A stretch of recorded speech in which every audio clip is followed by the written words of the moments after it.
20 વર્ષથી ચાલતા માલિશ કેમ્પનો લાભ લઈ રાહત અનુભવતા યાત્રાળુ ભાદરવી પૂનમના મહામેળામાં અંબાજી ખાતે અસંખ્ય યાત્રાળુઓ મા અંબાના દર્શનાર્થે આવે છે। આ મહામેળા દરમિયાન યાત્રાળુઓ પગપાળા સંઘ લઈ માતાના દર્શન માટે આવતા હોય છે। આવા યાત્રાળુઓ માટે રસ્તામાં વિવિધ સેવા કેમ્પો દ્વારા સેવા કરવામાં આવતી હોય છે। ત્યારે કલોલના જય બજરંગબલી માલિશ સેવા કેમ્પ દ્વારા અનોખો સેવા યજ્ઞ કરવામાં આવે છે।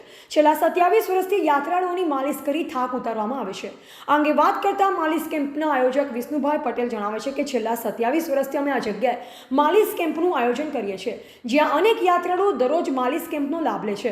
યાત્રાળુઓ આ કેમ્પનો લાભ લઈ રાહત અનુભવે છે। આ સ્થળ ઘાટી જેવું છે, તે માટે યાત્રાળુઓ પણ થોડીવાર આરામ કરીને રાહત અનુભવે છે અને ઘણા લોકો મને આશીર્વાદ પણ આપે છે કે તમને ઘણા વર્ષથી અહીં આ સેવા કરતા જોઈએ છે। રિપોર્ટર મનુ પરમાર, સંબંધ ભારત ન્યૂઝ, દાતા, અંબાજી।